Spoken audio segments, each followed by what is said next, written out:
been a little while since I did a video, but I had my hair cut today and I had my eyebrows waxed, so I figured it was a good time to set one up when I was looking a little better than usual. So I wanted to talk about a couple things. I wanted to talk about my new diagnoses that I got in October, and I want to talk a little bit about etiquette within the disabled community. Disabled mean of any sort, of any sort. So anyway, new diagnoses. I have some symptoms of different things that go along with EDS. And I've been to a couple doctors. And because they're not EDS savvy or EDS knowledgeable, they look at my scans and they go, no, you're fine. But because my symptoms were getting worse, back in September, I sent a copy of my scans and I filled out all the paperwork for a neurosurgeon in Long Island. He is an expert in neurological issues within the EDS population, and is very nice and very personable and really cares about his patients. So I got a call back from them and they said yes, they wanted to set up an appointment. Thankfully, the appointments can be made, your first appointment at least can be made online. So I was able just to sit here in this room and talk with him via the computer screen. So he took a look at my scans and this is what he said to me. He said, first off, I have what's called Chiari. Now, I have it minimal. Chiari is when the cerebellum, which are the two little like finger-like tonsils that hang in the back of your brain, when they start to slip down into your spinal canal. Those cerebellum, they call them tonsils, those cerebellum tonsils are supposed to sit 3 millimeters above the foramen magnum. I think I'm saying that correctly, which is the opening, funnel-like opening to your spinal canal. Mine are 2 millimeters below that, so they've had a 5 millimeter drop. I could have been born that way. It could have been something I acquired later. I really don't know. I will also say that usually doctors will have you do an upright MRI, bending and flexing your neck. My skin was done prone. I was laying down. So they could be worse. They could be better. Actually, I don't know. Secondly, he did say that I have tethered cord. I've had the symptoms of tethered cord for quite a while. Mostly it is bladder issues. Little TMI, sorry guys, but to be frank and honest here, I don't have good bladder control. And I have some bowel control issues also. Did some testing. It was all inconclusive. A couple doctors said, no, you don't have tethered cord. We don't see it on the scan. Sent that scan to this doctor and he said, yeah, you do. He said, we cannot see where exactly it's tethered, but it's pulled taut and I have the symptoms. What that means is that you have your spinal column, your vertebrae, right? And the spinal cord is kind of in the middle and it is attached to about L1 or L2, which is lumbar spine, number one or two vertebrae in the lumbar spine. So mine is attached farther down and it is causing a tightness and it is causing the nerves that go to different places in your body to be affected. Most people with tethered cord have bladder issues. So that is what I have, some bladder issues. They can do surgery to untether it. However, it can retether. And once again, I don't know if I was born with it or if it's acquired. I think, in my opinion, if I was born with it, I would probably take the risk of having it undone. But I think since I acquired it, there's a good chance that it could retether. That's all my own thinking. I could be completely wrong, and sometimes, usually I am. The next thing he told me I had was mid-cervical instability. So your cervical spine is a spine that is in your neck, and it's C1 to C5, I believe.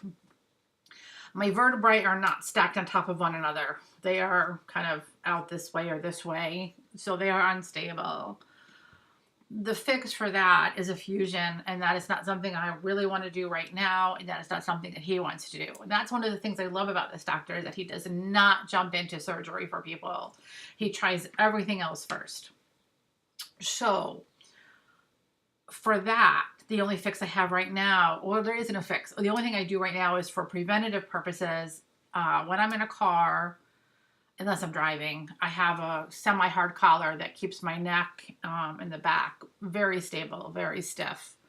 I can't really turn my head when I'm wearing it, so I can't wear it when I'm driving, but at least I can wear it because I guess if I got into a car accident or got hit from behind, probably there would be some more damage than if somebody without that got hit. Next, last, and really kind of least is Eagle syndrome. So we all have a bone called a styloid process. I don't know exactly where it sits. It's somewhere in the neck area. It's supposed to be about 2 inches long. Mine is 3.75 inches long, so almost double, but it answers some big questions. I've always had a lot of saliva that my mouth makes. I also have gagging issues. I swallow incorrectly. You know how you swallow the wrong way and you choke? And sometimes I have trouble getting the words out of my throat. They get from my mind, they are fine, but then my mouth is not forming them, or my voice box isn't forming them. And so that answers that question. There is a fix for that. They can actually just cut it. I'm not really willing to do that right now. Maybe if I had another surgery, I would combine the two. I'm not sure. So anyway, yes, and the Chiari is also fixable if it gets worse. By getting worse, what that means is I would start having seizures, pseudotumors, dizziness to the point where I can't function, that kind of thing. So right now, we're not jumping into anything. He has me doing traction every night to just kind of decompress and lengthen my neck a little bit. And I'm doing some basic EDS exercises, and I have the collar. So that's kind of where it stands right now. My dizziness has gotten worse. My fatigue is just brutal. I can't get enough sleep. And I suspect, but I am not sure, that I am having a CSF leak, which is a cerebral spinal fluid leak. I'm not really going to get into what that is right now. I want to wait and see if I really have it or not.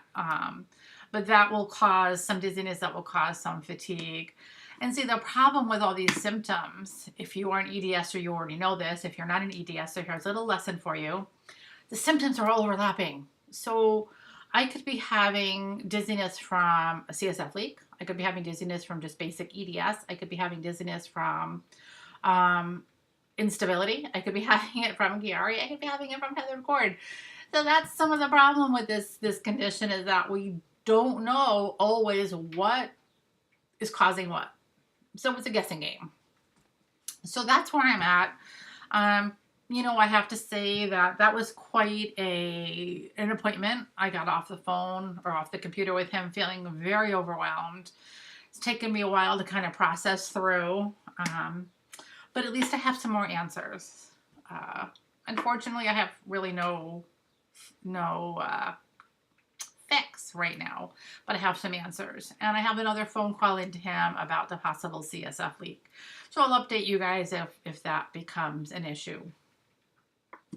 So moving on from there, I wanted to talk a little bit about etiquette within this disabled community. You know, I look pretty normal. You know, I have some ring splints and I wear some braces, but I don't look unhealthy. But quite often when I go out, I need to take a wheelchair. And the reason for that is that I just can't stand that long. I can't walk that far without my legs getting very tired and without my head getting very dizzy. Excuse me, I have an itchy nose. And it is funny how people react. There are people that are just so nice and they hold doors for you and they will say, go ahead. And I don't take advantage of that. I will sometimes say, no, I'm fine. You go. You were here first. Other people are just plain rude. They will let a door shut on you. They can make comments to you that are cruel. I haven't experienced a whole lot, but I'm going to share a few things that I've heard from other people. I've heard people say that they've been told they're too pretty to be in a wheelchair. I'm really not sure what pretty has to do with wheelchair, but apparently if you're real pretty, you shouldn't be in a wheelchair. I've heard people say things like, they've been told, well, why don't you just exercise more? Why don't you just get out more often? You're too young to use crutches. You're too young to be this tired. You're too this. We always seem to be too something to have this illness. Well, let me tell you, people, in case you don't already know, and I'm sure you do, conditions, illnesses, diseases, they don't pick on one certain age. And I don't understand where the thinking is there. I have seen babies, well, toddlers, using wheelchairs or learning to use walkers. Okay, so how, but nobody would dare say to them, well, you're too young for that. But somehow they feel free to say that to us adults. Um, Asking us, how you doing? Do you really mean it? If you really mean it, we will tell you. But for the most part, when you ask us how we're doing, we're just going to say fine, because realistically, people don't really want to hear what we're going through. So if you see somebody that you don't know, or somebody that's even a good friend of yours, instead of saying how you doing, how about saying something like, hey, how's your day been going? Hey, do you need help with anything? Hey, let's chat. Let's get together. Because that's another thing. Having a chronic illness can leave us very alone. We tend to lose family members who don't understand. We tend to lose friends who don't understand. Quite often we have to cancel plans at the last minute, and I understand that on the other side of it, it's maybe hard to be our friend, but we need friends. We are isolated. I remember the days of I needed a cleaner to clean the bathroom, and I hop in my car and go down to the store and buy a cleaner. I don't do those things anymore. I am home. I go out when need be. Like today, I treated myself to a haircut, which was really nice. But for the most part, I call my husband and I say, on the way home, can you pick up ABC? Offer that to your friends. If you've got a friend who's in a wheelchair or who's tired or who's disabled, I know you can't fully understand what they're going through. Don't judge them, please. Help them. Nobody wants to be this way. I don't want to be tired all the time. I don't want to hurt all the time. I don't want to cancel plans. I want to have fun. I want to have a life just like everybody else has. So I would ask that the next time you see somebody who is in any way disabled, be kind, hold the door, ask them even. It is not okay to stare at somebody who's disabled, but it is perfectly fine to go up and say, do you mind if I ask you why you're in a wheelchair? Now, I'm sure there's going to be one or two people out there that are going to say, no, I don't want that. But I would much rather somebody ask me about my condition than judge me on it. And in the case of Ehlers-Danlos syndrome, because it is so, it's so not known. Most people have never heard of it. I love telling people what I have because I'm sharing it. And if I share it, just maybe somebody else will get a diagnosis earlier than I did. And how fantastic is that? Because getting a diagnosis and getting an answer is so amazing, and it brings such peace of mind. And in my last video, I think I spoke about how when I got my diagnosis, I had a party in my head for 2 weeks. I was so excited. You know, we need that. We need to know what's wrong with us. So I would ask you to be kind. If you're watching this, then you go out and you see somebody in a wheelchair, you know what? Hold the door for them. And if they say no, thank you, then just back away. Say, can I help you reach that off the store shelf? It's okay. We don't mind asking for help, but we're reluctant because of the comments that are made within the disabled community. So anyway, that is my video for today. I am hoping to do more. I had set out to do more videos, and I think the fatigue and everything that I've been dealing with just kind of got to me. So I thank you in advance for watching.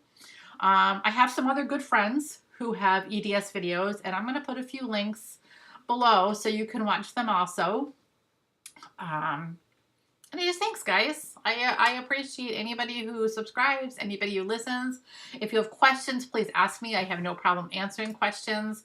If you live, say, in this Connecticut area and you're dealing with EDS, contact me. I'd love to meet you.